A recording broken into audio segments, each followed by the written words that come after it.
got this old card-playing book, published in 1866 I think you'd be interested in. Sweet. Does it teach you about having a poker face? That's pretty good. This book, not in the best condition, but it's an old book. I think it was just for the home use, people wanting to learn the different card games. I'm hoping to get 1,500, and the least amount would be 1,000. So where'd you get the book from? Won it in a poker game. So let me get this right. You're playing a poker game with your buddy, and you make a raise, and he can't cover with chips, so you say, how about that old poker book? Yeah, that's how it went. I like your style. You said it was published when? In 1866. The long whist, Dumby or three-handed whist, 5-card cribbage. It's got a lot of games I've never heard of, man. Straight poker, draw poker.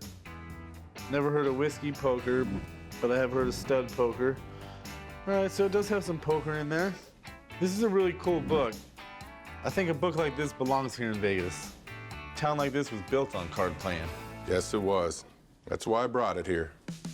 Rick always tells me to buy things from the early days of gambling, and this book is practically ancient. It might be falling apart a little, but I might go drop a $20 bill and pick this thing up for myself. How much do you want to sell it for? 1,500. 1,500, man, I was thinking 20, 30 bucks. I looked online, I found one similar, and they were asking 25. You sure there wasn't a decimal point after that 5? No, there wasn't. I looked over it again and again. Not saying I don't believe you, man, but that's a lot of money for a book on card rules. But it is pretty old. I got my book expert in the back, and she's going over a few other things. So I'd like her to come take a look at this, if you don't have any objection to that. I welcome it. I'd like to know more about the book. All right, cool. I'm very happy that the book expert's here. I'm ready to prove him wrong and walk out with some money. Well, Rebecca, sorry to pull you away from the dungeon with Rick, but here's the rule book I was telling you about. I'm in the back, I'm looking at a bunch of books for Rick, and then Chum calls me out. He wants me to look at another book. These guys are all business. Can't we just go out and get a cup of coffee? So much to ask. What do we have here? Book published in 1866 about different card games. Okay, where'd you get it? Won it in a poker game. You won a card book in a poker game? Yes, I did. All right, well, let's take a look at it then.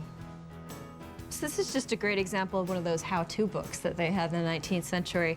These things were really popular because there wasn't a great educational system, so then you get all these how-to books, how to be a gentleman, how to cook, how to clean, how to play cards. Is a book like this actually collectible?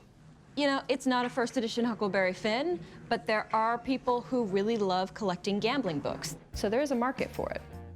The thing that's interesting about this book in particular is that there weren't actually any books on the rules of poker until 1858 that's documented. So this one at 1866 is kind of a big deal. And there are some other things going on with it that might be interesting to a collector. Las Vegas is the perfect market for this because you're going to have people who are really excited about gambling, and you have professional poker players coming here all the time. They'd love something like this. So he wants 1,500 bucks for this beat-up old dusty book. Well, a book like this you expect to be beat up. It's going to be heavily used. I mean, that being said, what I would place this book at if I were to give it a price, I would say $2,000, maybe a little bit more. $2,000? Are you guys taking shots in the back row?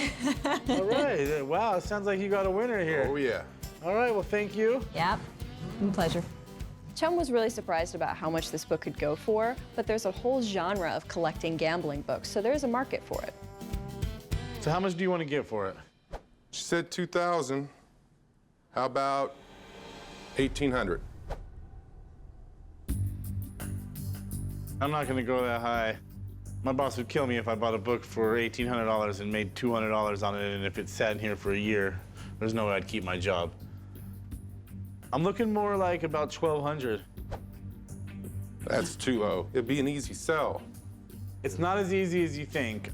I think it is. You're in Vegas. If this was first Tom Sawyer, I could put this in this case and it would be gone tomorrow. But it's a specialized book on gambling, so give me a more realistic number that I could work with, man.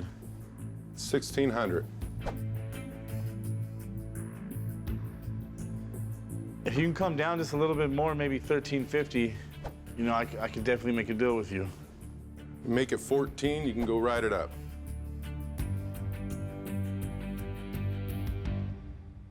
I think I'm gonna have to leave it on the table with you. 1375, and you can go write it up.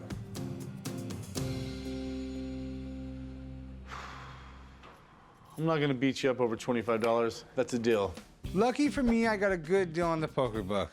Now I just gotta make sure Skiba doesn't eat it for lunch.